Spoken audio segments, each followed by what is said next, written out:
Yeah, so in the job listing that you guys posted for the pharmaceutical sales representative, I did notice that you're looking for someone with interpersonal skills and also a marketing background.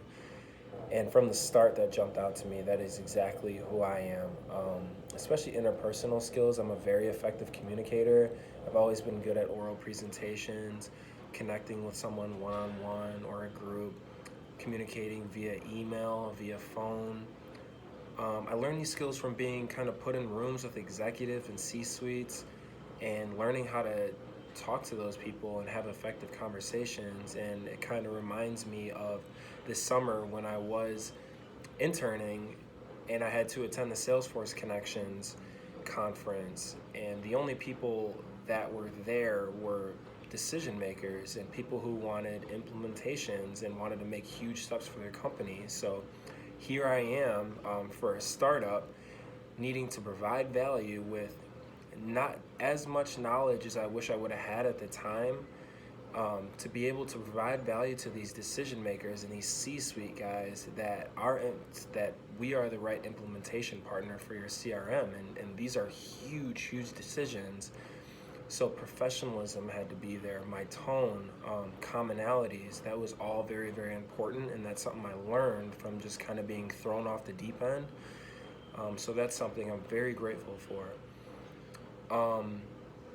My biggest weakness would have to be, growing up, I always had this need for approval.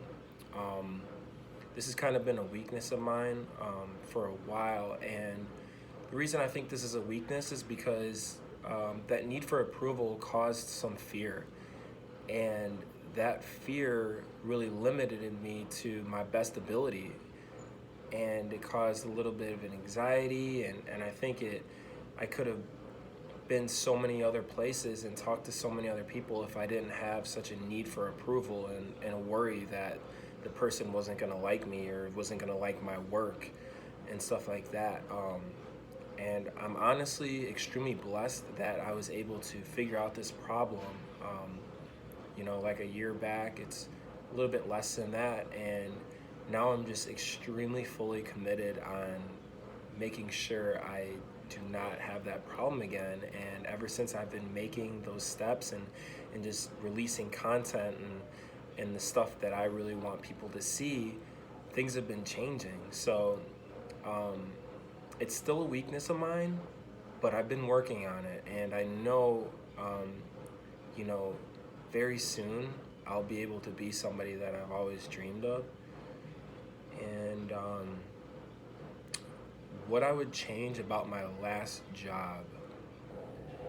So honesty is, my most important thing, and you will always get honesty from me. So last summer, when I was interning, I actually kind of fell in love with a girl. She was another intern. She was from the University of Iowa. I haven't really been in too many relationships. I feel like they are a pretty big setback, but me and this girl, it was just something that I never thought would ever happen, and it came very unexpected. And I've always had my love life and my work life very separate, and I've always been told to keep it that way, and it happened.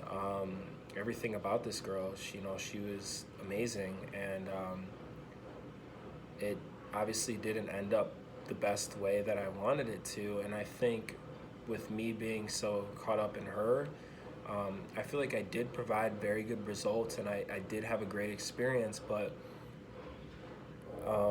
I wish I was there 100%. I think it made me there, like 89 to 90%. But for me, I've always been a very high level, next level type of person. And I felt myself kind of content a little bit, because I think that's what love can do. And it was a weird time, but it's something that I really learned, and